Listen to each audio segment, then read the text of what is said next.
All right, so today we're going to look at alkylation of the alpha position. Yesterday we did a lot of the Claisen reaction. All of these are fairly similar, but let's take a look at the overall reaction.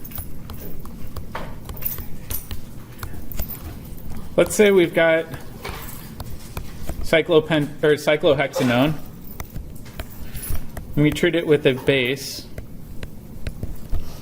and then we treat it with something like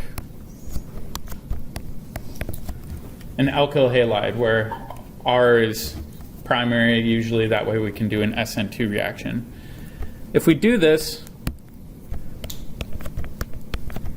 we get a product out where the carbon from our enolate acts as the nucleophile, and we're able to install that R group at that alpha position. It's a pretty straightforward reaction, so let's take a look at the mechanism.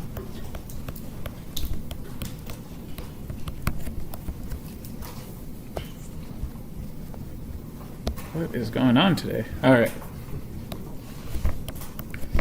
The first step is usually treatment with a pretty strong base, and we'll talk about base selection next. But the base we use does matter a lot in alpha alkylation reactions, and in this case it doesn't matter which alpha proton we select, whether it's the right side or left side. So I'm just going to have it go after one of these.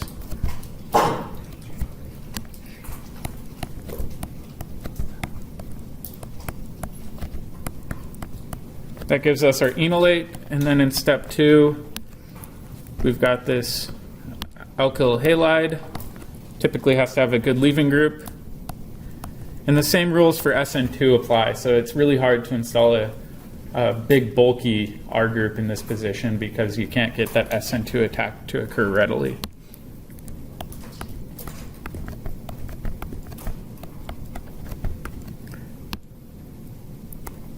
And there we go. Pretty straightforward, however there's a slight curveball. So let's take a look at this next problem. Oop. So tricky question.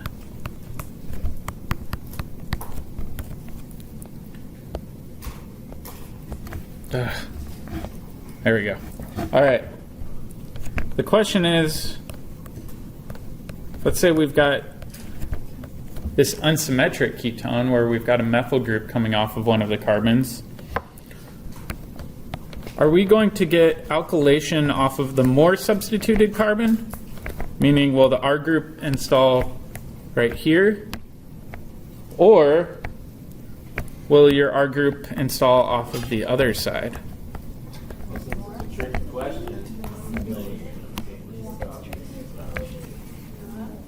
What do you guys think? Well, let's draw out both possible pathways. So we'll look at the first one. And we know that if we were to treat this with a base, so I'm going to use just a generic B, this would require deprotonation of this proton, right? So we could have this come, clamp down. Actually, let's draw our full enolate. So I'm going to kick the electrons all the way up to the oxygen.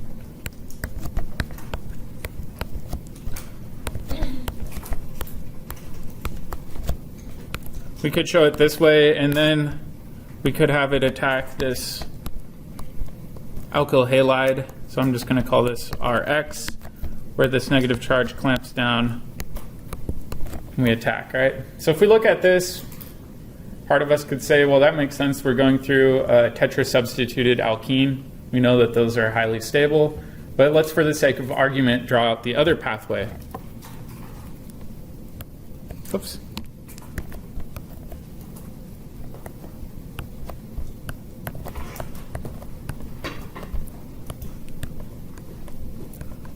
Where we've got the other enolate, and in this case, we're going after these protons over here.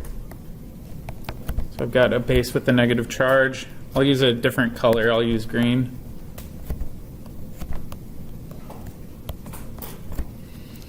If we do this, it looks like our alkene is less stabilized. And then we can treat this with an alkyl halide.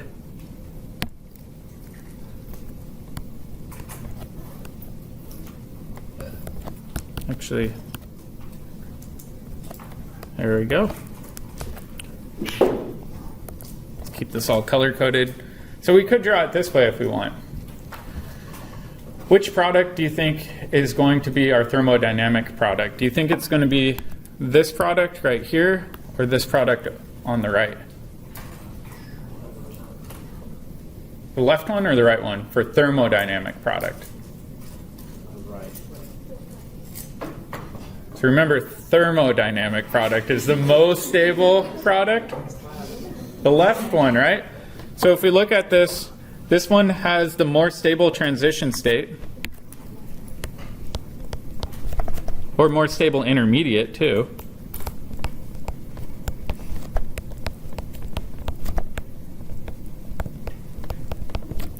And so this would be our thermodynamic product.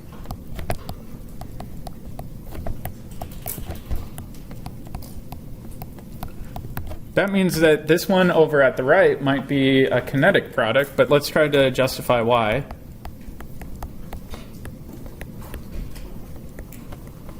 What does it mean when I say a kinetic product?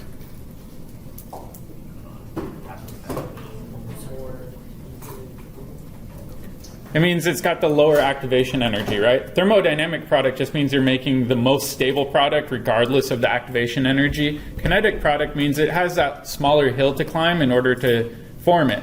So if we think about it, there are some cases where we get a kinetic product. What's one case where we can favor formation of the kinetic product? Maybe low temperature. We talked about that with our conjugate addition reaction. So low temperature can favor a kinetic product. And then also, let's think about our base. Imagine you're a super bulky base. Are you going to go after the pathway shown with the red arrows or with the green arrows? Green arrows. So the size of the base matters a lot. If you use a super bulky base, you're going to favor formation of your kinetic product. And if you use low temperature, you can drive formation of your kinetic product. So it's not as cut and dry as oftentimes people think it is. You don't only get your thermodynamic product. It depends on your choice of base and the temperature you run the reaction at.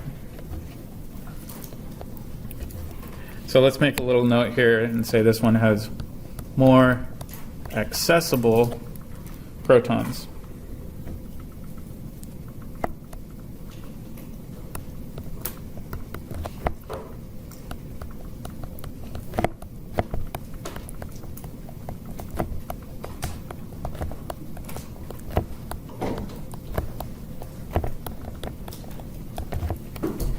All right, so let's take a look at the common reagents that are used for both the thermodynamic and kinetic product. So we said use base, size, and temp to control regiochemistry.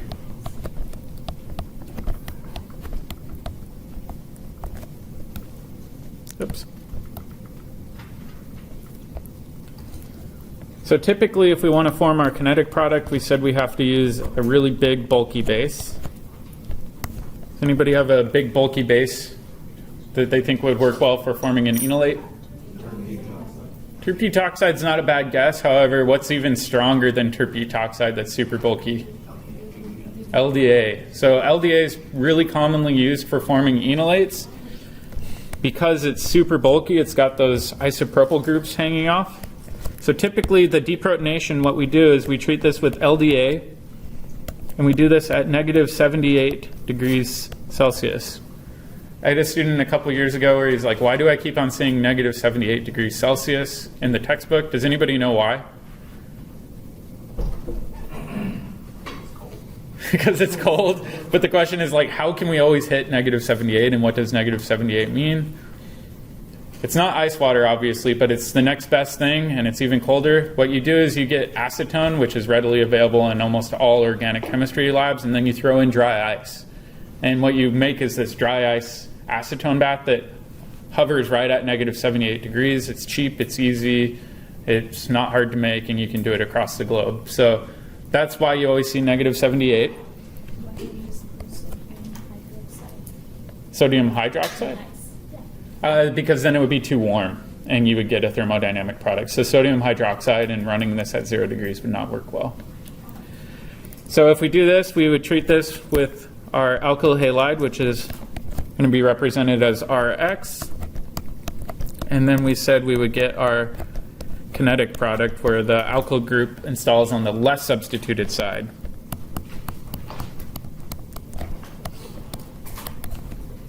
And let's make a little note. This has a hard time deprotonating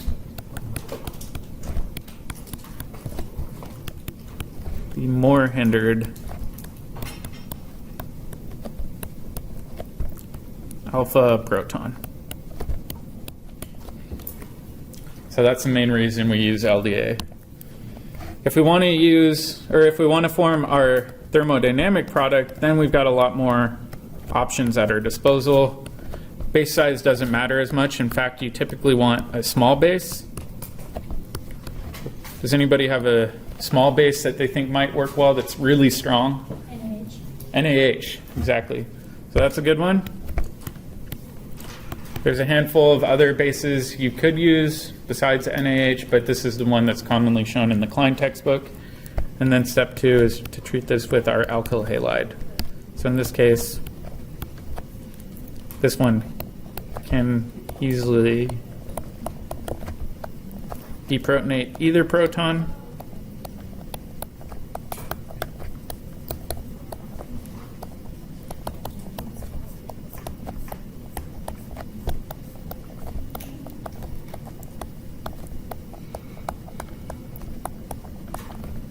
But it prefers the more hindered one because that's the one that results in the more stable intermediate.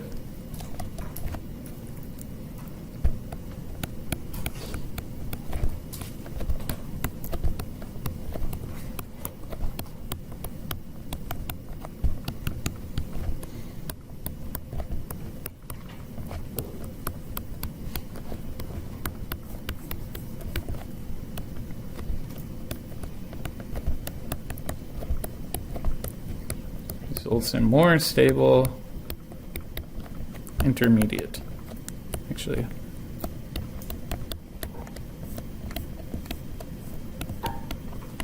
And there we go. So I know that's kind of wordy, but it does a nice job of explaining why we go after one set of protons versus the other. Make sense? All right. We don't use sodium hydroxide in these reactions. Why not? What will sodium hydroxide do with the alkyl halide? Yeah, it'll do an SN2 reaction too. Sodium hydroxide, we know, doesn't drive the 100% formation of the enolate. It's more in equilibrium, so it's not a useful base in this reaction. We have to use a really strong base like sodium hydride or LDA. So try to avoid using a weak base unless you're doing something like an aldol condensation. All right, let's take a look at the next reaction. The next reaction is called the Malonic Ester synthesis. And the overall reaction is pretty straightforward. We start with an alkyl halide.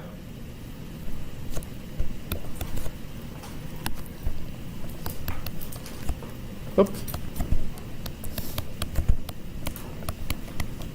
And in fact, I'm going to make this R group blue just so we can keep track of it a little bit easier. And after a few steps, what we do is we end up forming a carboxylic acid.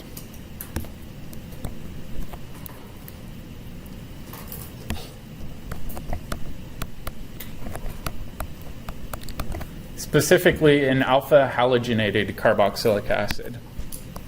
Or sorry, alpha alkylated.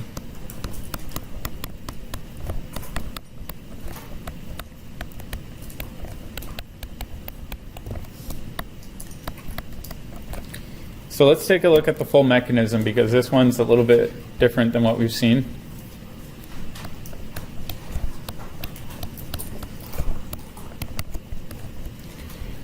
We start out using this reagent, and I want you guys to help me name it.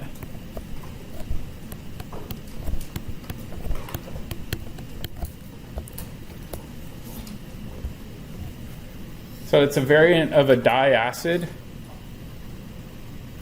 What diacid is this a variant of? What was it? So let's say we take off those ethyl groups and we replace them with hydrogens. What would the diacid be called? Malonic acid. Yeah, I give you guys a hint with the name of this reaction. So what would this be called if it's an ester? Specifically a diester. Be diethyl malonate. So it's the ester derivative of malonic acid. And in this reaction, we always, or typically we use diethyl malonate. However, you can use other esters as well. And then in the next step, we're going to treat this with sodium ethoxide, but I'm just going to show the alkoxide. What do you think this could do? Pretty similar to the Claisen reaction. Yeah, it's going to go after these alpha protons because this results in a really stable enolate. This enolate is very, very stable because of all the resonance stabilization that can occur. However, I'm going to show only one of these resonance structures just for the sake of time, but that negative charge actually is delocalized across that carbon and both oxygens on the carbonyl. In the next step, what we do is we treat this with our alkyl halide. So let me do Rx.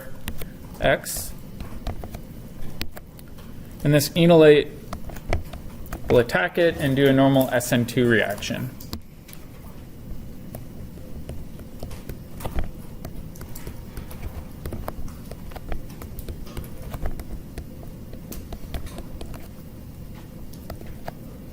And now we've got this R group on here. All right, so we've gone through 2 steps. The next step is to treat this with strong acid. And I'm actually going to show this as multi-step. I'm not going to go through all of these steps. But what happens if we treat this diester with a strong acid?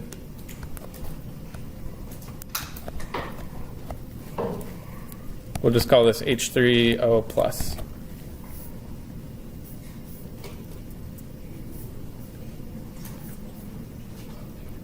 This is easy to overthink. It could protonate the carbonyl, and then water could attack into the carbonyl. And what would it change those esters into? This is from last chapter. Carboxylic acid. So we can do hydrolysis of esters using basic conditions or acidic conditions to give us our malonic acid that's now been substituted.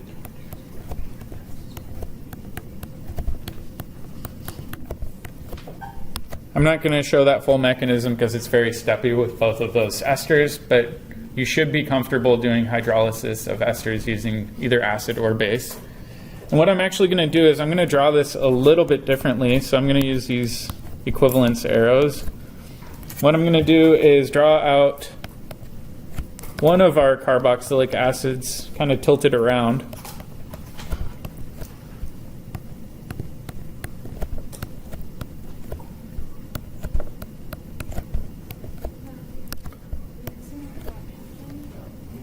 Oh, thank you. I forgot the oxygen right here. It should not be an aldehyde. It should be a carboxylic acid. And why do you think I'm drawing it in this conformation instead of the conformation drawn above? Yeah, hydrogen bonding. Really key feature in this reaction. And during this reaction, a unique thing happens when you heat it up. So I'll do a new arrow, and then I'll do the temperature. This will grab this proton, this bond will clamp down, and this bond will pop over. So let's try to figure out what we get out of this rearrangement.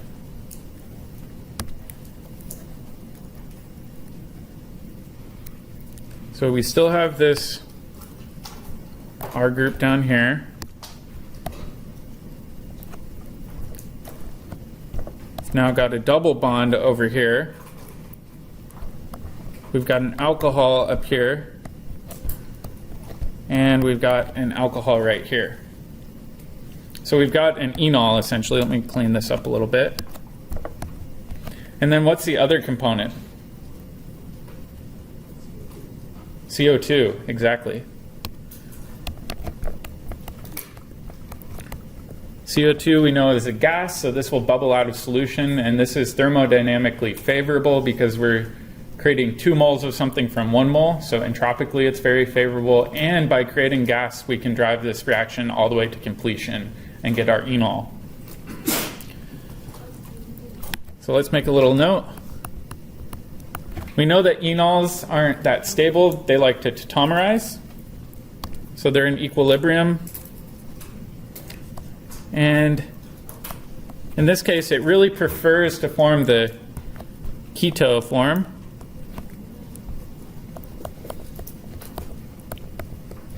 Which in this case has this R group dangling off right here. So this equilibrium really favors the carboxylic acid side.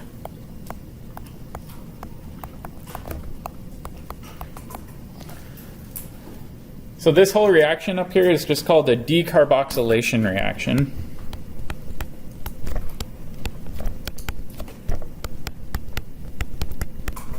And typically these reactions result in loss of CO2. You guys are pretty familiar with this if you've ever played with baking soda and vinegar, right?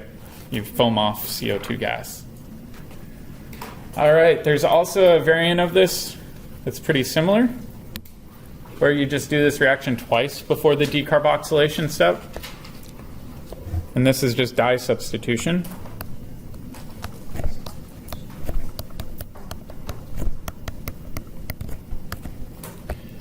And with the dye substitution variant, come on. With the dye substitution variant, you still start with diethyl malonate. Oop.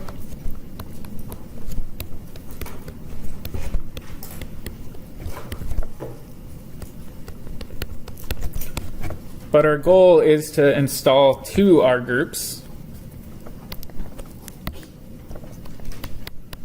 before the decarboxylation step. So I'll just do 1 R group in blue and the other one in red. So we've got R and R. How can we get these to attach? Yeah, do it twice. Pretty simple. So step 1 is sodium ethoxide. Step 2 is going to be our first alkyl halide. Step 3 will be another equivalent of sodium ethoxide. Step 4 will be our second alkyl halide.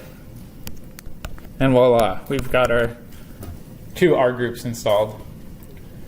Which one do you think you want to install first, the bulkier R group or the less bulky R group?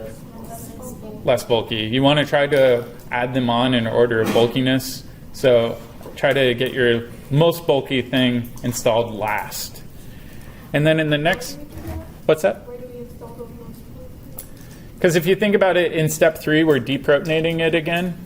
If that carbon, where the enolate is, has a bunch of big bulky stuff coming off, it's not going to be a very good nucleophile anymore. So we want to first install our less hindered alkyl group and then move up if we need to.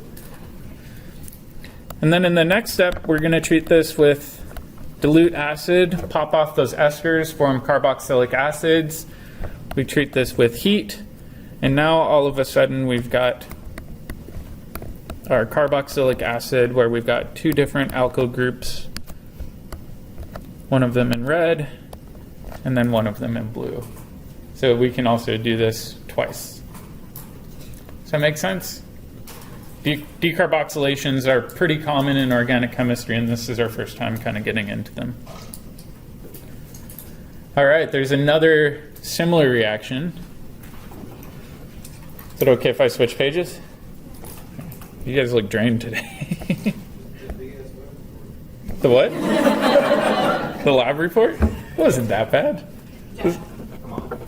What? I have to grade them. That takes a long time.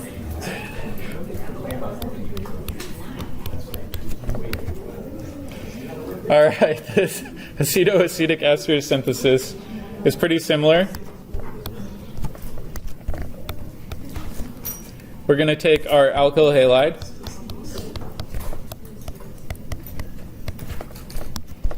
We're going to go through a similar multi-step procedure. We're going to get this R group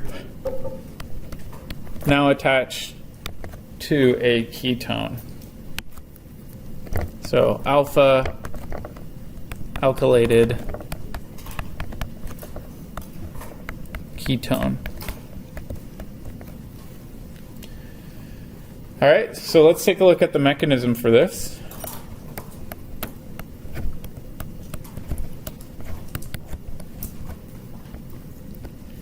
Instead of using diethyl malonate, we use one that looks pretty similar.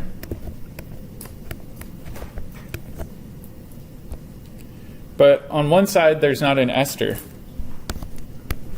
We still treat this with sodium ethoxide in order to form our enolate. So this will grab this alpha proton, clamp down,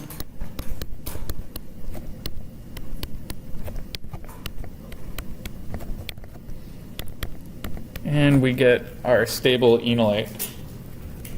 Just like in that previous reaction, we're going to do an SN2.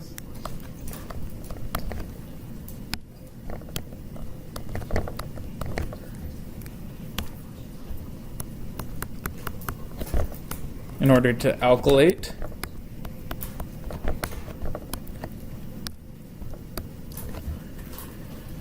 And then what do you think the next step's going to be? Acid, right? So we're going to pop off that ester doing a hydrolysis reaction with H3O+.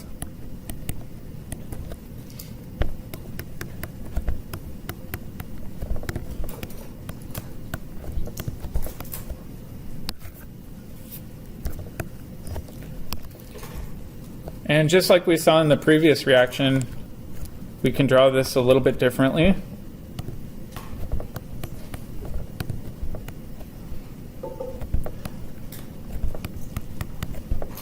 So I'm going to flop this carboxylic acid around. This can grab the proton, clamp down, clamp down. It results in our CO2 gas that will bubble out, plus our enol, our enol, excuse me. And we know this enol will quickly tautomerize to its keto form.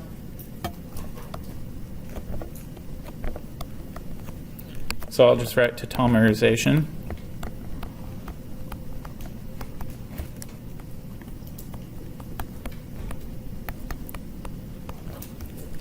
And this will result in our alpha substituted ketone. Does that make sense? It's super similar. We're just blowing off the CO2 and forming a ketone instead of a carboxylic acid. Mechanism is entirely similar. All right, so let's, going too fast. I'm on a roll. Simmer down.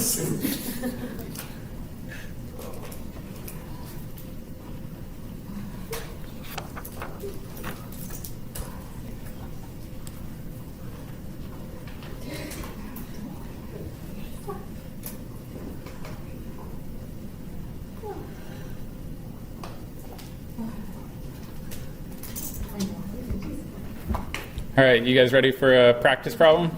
Yes. People are like, yes, no.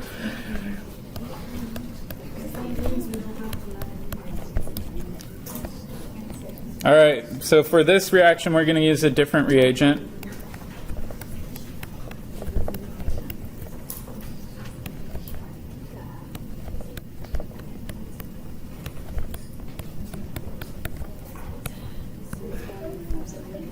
So step one, we're going to treat this with sodium ethoxide. Step two, we're going to treat this with methyl iodide. And then Step 3, we're going to treat this with acid and heat. Question is, what product are we going to get out when all is said and done? We'll make this worth 5 points. 5 imaginary points. This looks overwhelming, but what I would recommend doing is just draw out the full mechanism.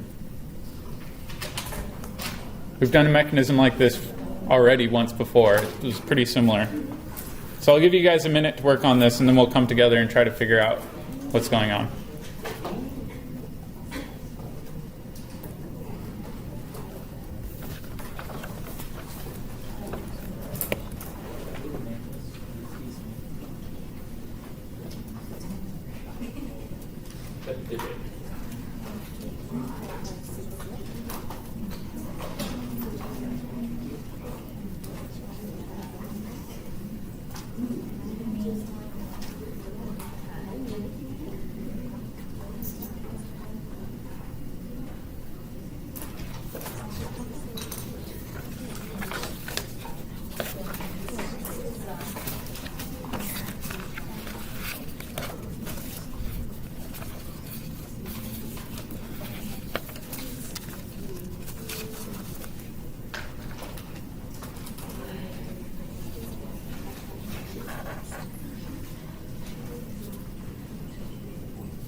How many of you guys feel pretty confident about the mechanism, or are you guys just partway through? Partway through? All right, I'll give you guys some more time.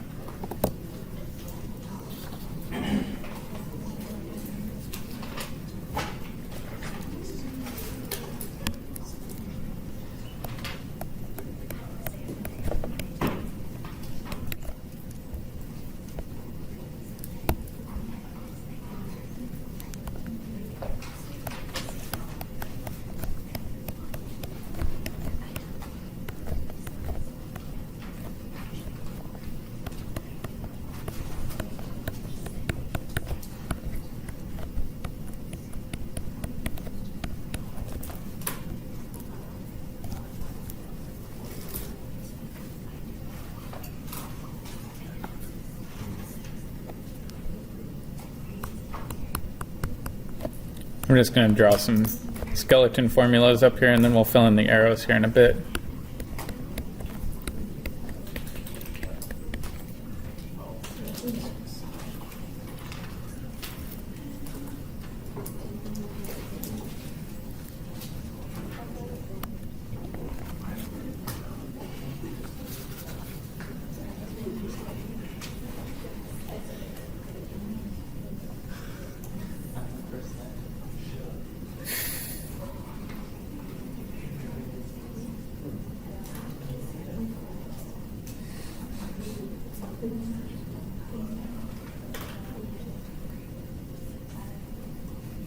All right, raise your hand if you want a little bit more time to work on this.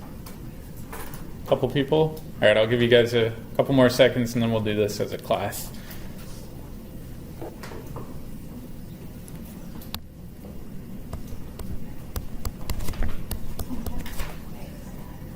You guys may have noticed a theme on all my pods and exams. I really like doing intramolecular cyclizations.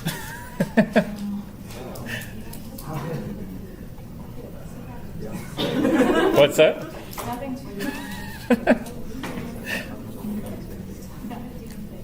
All right, so let's do this.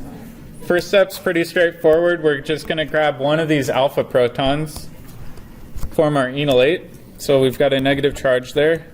Now what will happen? So if we number this, we've got 1, 2, 3, 4, 5. We know we can form 5-membered rings. That's reasonable. Does anybody remember the name of this reaction? Had a special name, started with a D. Yeah, the Deacman cyclization. All right, so now we've got an oxygen with the negative charge. We've got our ethoxy group.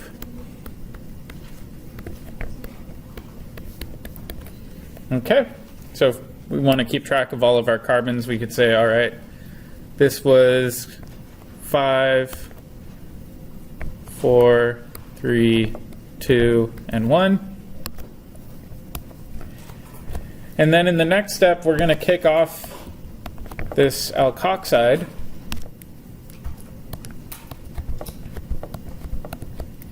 To reform our ketone here.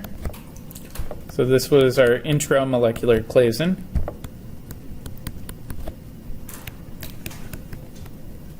However, this ethoxide that we kicked off is a decent base, and now we've got an even more acidic proton available. So this will come grab this alpha proton, deprotonate one more time.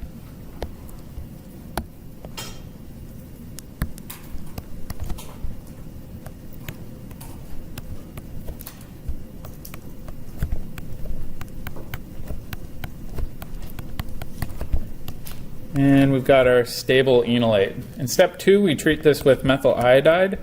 So I'm going to write H3Ci. This can come to our SN2 backside attack.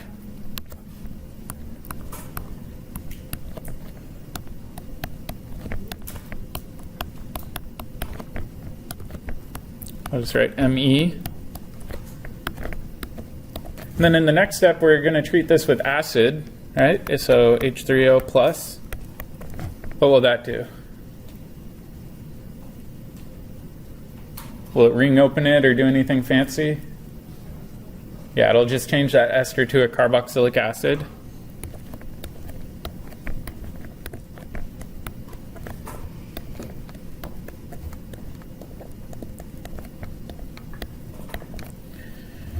And then in the next step, it's a little bit easier to show if we redraw it, kind of like I did before.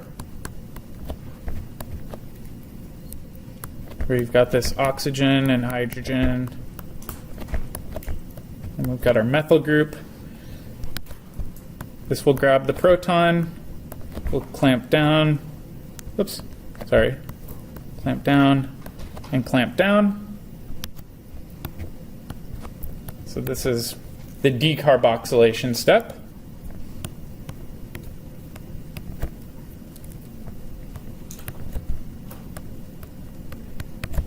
All right, plus CO2 gas. And then we know that in equilibrium, the tautomerization really favors the keto form. So we're going to end up,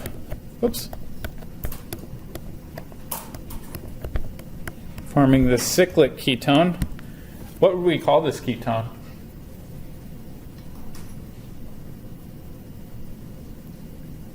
Anybody want to name it?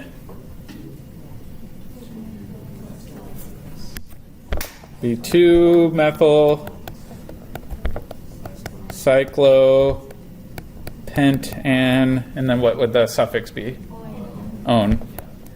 In this case, it would be racemic. We can't control stereochemistry doing this sort of reaction. What would be a much easier way to make this if we wanted to? If I gave this to you as a synthesis problem. I'll give you a hint. Let's say we've got a jar of cyclopentanone around. How could we do this a lot easier? We could treat this with something like LDA, and then just treat it with methyl iodide. So that would be another route we could go through to get the exact same product. So this is kind of a variant of the Deacman cyclization, and then alkylating it before you do your decarboxylation step.